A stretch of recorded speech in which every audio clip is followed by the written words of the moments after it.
মালদার হবিপুরের মঙ্গলাপুর আর রাধাকান্তপুরে boycott race চলছে। আন্দোলনকারী মহিলারা পুলিশের অত্যাচারে বাড়িতে থাকতে পারছে না, এমনটাই অভিযোগ এলাকাবাসীর।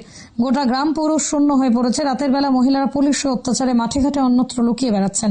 পাশে দাঁড়ানোর পাশে কেউ নেই, তবে তাদের সাহস জোগাতে গিয়েলেন বিজেপির নেত্রী তথা গাজল পঞ্চায়েত সমিতির বিরোধী দলনেত্রী গাঙ্গুলি সরকার। নির্যাতিতাদের গ্রামে গিয়ে তিনি পুলিশি সন্ত্রাসের বিরুদ্ধে রুখে দাঁড়ানোর আহ্বান জানান। তিনি বলেন, রাধাকান্তপুরকে পুলিশ প্রশাসন দ্বিতীয় সন্দেশখালী বানাতে চাইছে। মহিলাদের নিরাপত্তা নিয়ে সেখানে পালিয়ে বেড়াচ্ছে। হকের আদায় চাওয়া কি অপরাধ? তিনি এ নিয়ে বৃহত্তর আন্দোলনের হুঁশিয়ারি দেন। নির্যাতিতা মহিলাদের জানিয়েছেন, পুলিশ গ্রামে অকথ্য অত্যাচার করেছে, বাড়িতে কাউকে থাকতে দিচ্ছে না, মুখ খোলেন কেস দিয়ে দেওয়া হচ্ছে।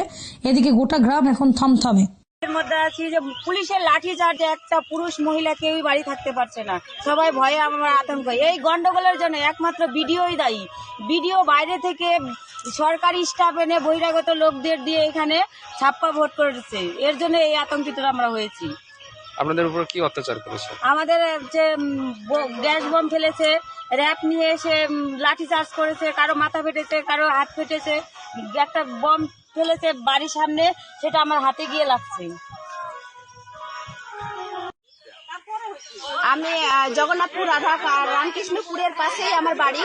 আমি যখন জানতে পারি যে এখানকার মহিলারা প্রচন্ড অত্যাচারিত, ভীত সন্ত্রস্ত, কারণ হচ্ছে ওনাদের যে ভোট বয়কট ছিল, সেই ভোট বয়কটটাকে বন্ধ রেখে বিডিও তার ভুয়ো ভোটারদেরকে নিয়ে এসে ভোট দেওয়া হয়েছে। এই বিডিওর বিরুদ্ধে আমরা একটা পদক্ষেপ চাইছি, যেন এই বিডিওকে এখান থেকে বের করে দেওয়া হোক।